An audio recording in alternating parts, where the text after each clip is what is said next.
سلام عزیزم، سلام کردم. چیزی شده؟ خسته شدم از این وضعیت حامد. من اومدم با تو زندگی کنم یا پرستاری بابا تو بکنم؟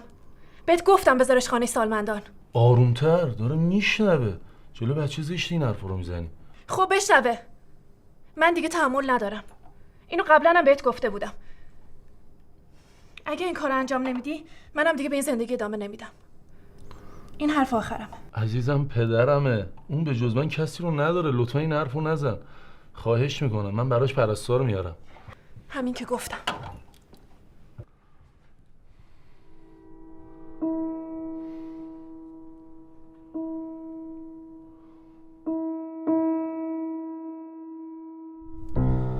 آقا جون منو ببخش، تو رو خدا به خاطر زندگی مجبور شدم.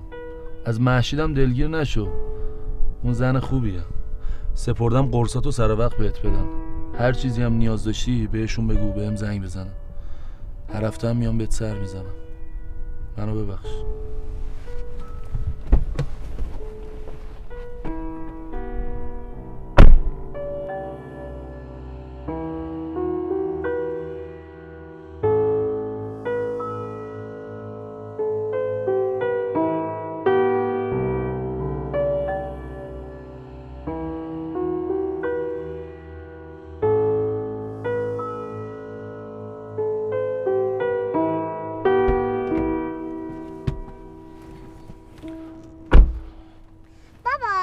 ویلچر رو ببرم. چرا قربونت برم؟ مگه ما به ویلچر نیاز داریم؟ آره دیگه، وقتی تو هم پیر شدی با همین ویلچر بیارم خانه سالمندان. اصلا قرار نیست با بزرگ اینجا بمونه که نفس من. با بزرگ آوردیم اینجا حال و هواش عوض شه، بعد بریم شهر بازی، بعدش بریم یه ناهار خوب بخوریم. الان هم دیگه حال و هواش عوض شده.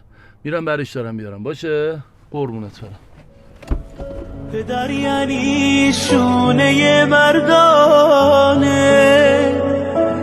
پدر یعنی عشق پنهانی، پدر یعنی قلب بارانی. آقا جون منو ببخش، به خدا والله نفهمیدم چه غلطی کردم. خب من جبران میکنم، من نوکری تو میکنم. منو ببخش. خب من نوکرت، خاک پات. بریم یه نهار خوب بخوریم، یه نهار لاتی. آره یعنی قلب بارانی، هزاران غم پشت لبخندت، چه کردی با قلب فرزند.